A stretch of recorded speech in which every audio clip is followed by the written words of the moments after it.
Hello বন্ধুরা, রাধে রাধে। তোমরা কেমন আছো? আমরা খুব ভালো আছি। চলে এলাম তোমার সাথে নতুন একটা ভিডিও নিয়ে। আজকে হচ্ছে 29 তারিখ, বলছি কেন 28 তারিখ, শুক্রবার। তো আজকে সকাল বিকালেই পড়া ছিল। তো সকালে ভিডিওটা তোমাদেরকে আরেকটা ভিডিওতে দেখিয়েছি। তো সকাল থেকে দুপুর পর্যন্ত যা যা করেছি। তো এখন দেখো আমি কিন্তু বিকাল অবধি রাত অবধি কী করবো সেটা শেয়ার করব। আর এদিকে চুলে শ্যাম্পু করছি, পরে দেখো চুলটা পুরো ছাড়া। তো আমি এখানে কিন্তু নিজের মুখেই ভয়েস দিয়েছিলাম, কিন্তু ভয়েসটা দেওয়ার সঙ্গে সঙ্গে বাইরে প্রচুর আওয়াজ আসছিলো। সেই জন্য আমাকে আলাদা করে ভয়েস দিতে হয়েছে। তো তার জন্য সরি। তো এইদিকে দেখো এবার ঘরে কাজবাজগুলো সারতে হবে, গোপাল দিতে হবে, কারণ হচ্ছে আমার পড়া আছে 5:30 থেকে, বাবার সাথে আমি বেরিয়ে যাব। তো ওই কারণে আমাকে কিন্তু এখন তাড়াতাড়ি করে কাজবাজগুলো সারতে হবে। আর ঘরে এইদিকে দেখো গোপাল দেওয়া হয়নি, ঘরে কিন্তু অনেকটাই অগোছালো হয়ে আছে। তো তাড়াতাড়ি করে এগুলো সব পরিষ্কার করে নিতে হবে। তোমরা যারা বাড়িতে থাকো তারা তো জায়গাটা পরিষ্কার রাখবে না, আর এই গোপাল থাকলে এমনিতে ঘরদোর পরিষ্কার রাখতে হয়। ওই কারণে সব গুছিয়ে গাছিয়ে রেখে দেবো। আর এইদিকে কিন্তু আমিও রেডি হয়ে নেবো। আমাকে কি জানি আজকে কেমন কালো কালো লাগছে, মুখটা কেমন একটু বিচ্ছিরি টাইপের লাগছে। তো যাই হোক, তাই দেখো, তাই মঞ্জুর করো তোমরা। আর তোমরা অনেক ভিডিওতে আমাদের ভালোবাসা দিচ্ছ, তার জন্য থ্যাংক ইউ।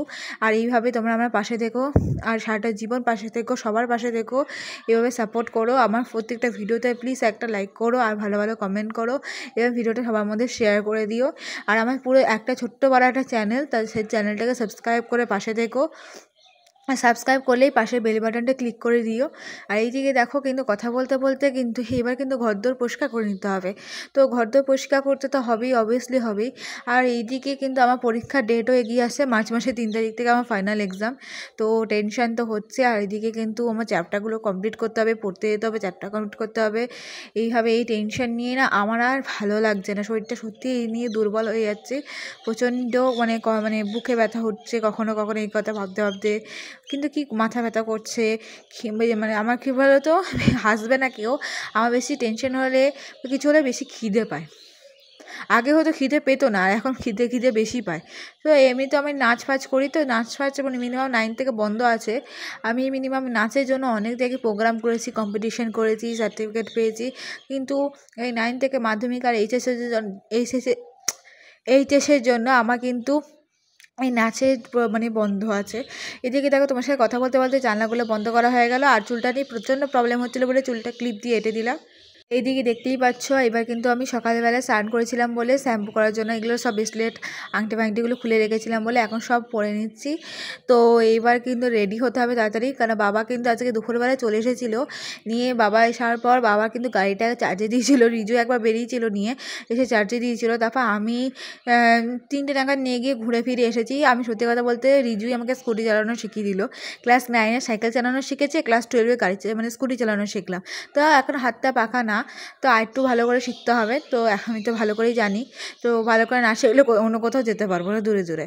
তো সেইভাবে ভালো করে শিখতে হবে। এইদিকে আমাকে ব্যাগটাও গুছিয়ে নিতে হবে। আজকে পড়া আছে ধনঞ্জয় স্যার কাছে রথতলায়, ওই পলিটিক্যাল সায়েন্স ফিজিক্যাল এডুকেশনে পড়া রয়েছে। তো আমাকে সেইটা তো গুছিয়ে নিতে হবে। এদিকে দেখো আমি রাষ্ট্রবিজ্ঞানের একটা সয়খা নিয়ে নিয়েছি, আর ফিজিক্যাল এডুকেশনের খাতা, আর পলিটিক্যাল সায়েন্সের একটা খাতা নিয়েছি, একটা রাফ খাতা নিয়েছি, বোর্ড নিয়েছি, আর পেন্সিল ব্যাগ নিয়েছি। পেন্সিল ব্যাগে মানে আমার ঠাকুমার ঝুলি, পেন্সিল আর 3 পিঙ্ক ইয়েলো বোঝে না, pink, green, red, blue, black কালারের পেন, তারপরে পেন্সিল। চলো এইদিকে দেখতেই পাচ্ছ আমার কিন্তু কাজবাজ শুরু হয়ে গেছে, ব্যাগ কিন্তু গোছানো ইজ ডান। তো এবার বাকি কাজগুলো করতে হবে, রেডি হয়ে নিতে হবে। তো আজকে পরবো হচ্ছে জিন্স টপ আর একটা হুডি, এটা পরবো তো বটেই, তার জন্য আগে জিন্সটা সোজা করে নিচ্ছি। তো সোজা করে নিলাম, এবার কিন্তু রেডি হয়ে নেবো। এদিকে কিন্তু আমি এবার ড্রেসটা চেঞ্জ করে নেওয়া যাক। তো ড্রেসটা এবার চেঞ্জ করে নিই। তো দেখো ড্রেসটা চেঞ্জ করা হয়ে গেছে। এই হুডিটা হচ্ছে আমার বাবার, ঠিক আছে। এই বাবার ড্রেসটা এটা আমি অনেকবারই পরেছি, আগের বছর ধরে পরছে, আমার ফিটিংস হচ্ছে। তো এইদিকে দেখো আমি কিন্তু সোয়েটার পঞ্চ পরে নিয়েছি, আর লিপ বাম লাগিয়েছি, একটু চুলটা একটু বেনি করে নিয়েছি। এদিকে কিন্তু গোপাল সোনাতে পুজো দেওয়া হয়ে গেছে। দেখো মুখ টুক দিয়ে মুখ পুচিয়ে কাজু কিশমিশের জল খেতে দিয়ে দিয়েছি, খাই দিয়ে জল খাই মুখ পুচিয়ে দিয়েছি, দুকারি চার্জি করে দিয়েছি। আর এইদিকে কিন্তু আমার বিছানা গোছানো হয়ে গেছে। এবার ব্যাগটা নিয়ে বেরিয়ে যাবো বাবার সাথে স্কুটি করে। তো এখন বাজে হচ্ছে 4:35, তো যেতে যেতে মিনিমাম 5টা বেজে যাবে। চলো যাওয়া যাক। বেরোতেই 5টা বেজে গেছিলো, কিন্তু দেখো প্রাইভেটে এসে গেছি। এখন প্রাইভেটে এসে দেখি কেউ আসেনি এখনও পর্যন্ত, আর আমার 12 ব্যাচে তো কেউ আসেনি, 11 ব্যাচে তাও 3টে ছেলে একটা মেয়ে একটু পরেই চলে আসবে। তো পঞ্চুটা খুলে রেখেছি, এতটা গরম লাগছিলো বলে, আর এমনিতে দরজা জানালা সব বন্ধ আছে বলে আরও গরম লাগছিলো স্যারের প্রাইভেটে। তো এদিকে দেখতেই পাচ্ছ প্রাইভেটে কিন্তু বসে আছে, এদিকে দেখতে পাচ্ছি কী সুন্দর একটু লিপ বাম মেখেছে, কী সুন্দর লাগছে। তো প্রাইভেটে পড়া হয়ে যাওয়ার পর দেখো বেরিয়ে গেছে, আর এই রাস্তা প্রান্ত থেকে ওই প্রান্ত পর্যন্ত কেউ কত লোক ছিল না। আর এইদিকে কিন্তু আমাকে এখন সেই মানে মেইন রোড অব্দি হেঁটে যেতে হবে টোটো ধরার জন্য। তো টোটো ধরতে হবে তো বটেই, কারণ নাহলে বাড়ি পৌঁছাবো কী করে, উদয়পুলি যাবো কী করে, আমি তো এখন আছি রথতলায়। তো চলো এখন টোটোয় উঠে পড়েছি। দেখো টোটোয় ওঠার পর আমি কিন্তু ফাঁকা টোটোই আছে, কিন্তু অনেক টোটো পাচ্ছিলাম না, অনেক মিনিমাম 5-6টা টোটোর পর একটা টোটো পেয়েছি। আর এইদিকে দেখো মানে ডিভিসি ফুলের মানে ওই সাইডটা একটু লাইট জ্বলে, সেগুলো আজকে জ্বলছে না, নাহলে ভালো করে স্পষ্ট দেখতে পেতে। আর এইদিকে কিন্তু ডিভিসির হালদি নেমে যাচ্ছে, আর এইদিকে কিন্তু আমি মানে কাঞ্চননগরের গেটটা পেরিয়ে গেলাম। তো এইদিকে কিন্তু আমাদের ঠাকুরের আশ্রম অনুকূল দেবে। তো দেখো বাড়ি চলে এসেছি, বাড়ি এসে এবার আমি চেঞ্জ করে নেবো। তো দেখো ড্রেসটা চেঞ্জ করে নেওয়া যাক। তো ড্রেসটা দেখো চেঞ্জ করে নিয়েছি। এবার আমি মানে দেখো বিছানা গোছানো হয়ে গেছে, ব্যাগগুলো গুছিয়ে রেখে দিয়েছি, আমার জামাকাপড়গুলো আলমারিতে আর বাবার জামাগুলো আলনায় গুছিয়ে রেখেছি।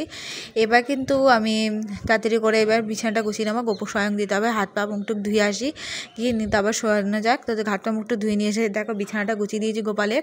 তো গোপালের বিছানাটা গোছানো হয়ে গেছে, আমার 2টো খাটে বিছানা গোছানো হয়ে গেছে। এবার গোপু সোনাদের কিন্তু এবার ওদেরকে কিন্তু মুখটা পুছিয়ে দেবো, তোয়ালে দিয়ে ভালো করে মুখটা পুছিয়ে দেবো। আর একটু দেখো জল টল 3জনকে জল খাইয়ে মুখ পুষিয়ে দিয়েছি। এদিকে হাত মুখটা পুছানো হয়ে গেছে। তো এইদিকে কিন্তু বিছানা ইজ ডান, তৈরি করা ডান হয়ে গেছে। এইদিকে দেখো এই জলটা কিন্তু খাইয়ে দেবো। তো খাইয়ে দেওয়া হয়ে যাওয়ার পর দেখো 3টে প্যান্ট নিতে এসেছি, প্যান্টগুলো সব সকালে তো মেলে রেখেছিলাম, যেগুলো শুকিয়ে গেছে। আর এদিকে কিন্তু আজকে চান করানো গামছাটাও তুলে নিলাম। তো প্যান্টগুলো পরিয়ে নেওয়া যাক। তো চলো এক চুটকিতে পরিয়ে নেওয়া গেল, তো পরিয়ে দিলাম। তো এইদিকে দেখো 3জনকে কিন্তু প্যান্ট পরিয়ে দিয়েছি, ছোট্ট ছোট্ট প্যান্ট তো তাড়াতাড়ি পরানো হয়ে যায়। তো পরানো হয়ে গেছে। এবার কিন্তু ওদেরকে কিন্তু আমি ক্রিমটা মাখিয়ে দেবো, পন্সের ময়েশ্চারাইজার ক্রিম। তো এটা 3জনকে আমি মাখিয়ে দেখো মুখে ভালো করে ব্লেন্ড করে দিয়েছি। তো আমার সোনাদের কেমন লাগছে তোমরা কমেন্টে জানাও। এবার কিন্তু আমার সোনাদেরকে শুইয়ে দেবো। তো চলো দেখো আমি ওদেরকে কিন্তু শুয়ে দিয়েছি, চাদর দিয়ে আর মশারি দিয়ে ঢেকে দিয়েছি, জল দিয়ে দিয়েছি। আর চলো ভিডিওটা ভালো লাগলে লাইক কমেন্ট শেয়ার করতে বলো না, চ্যানেল সাবস্ক্রাইব করার সাথে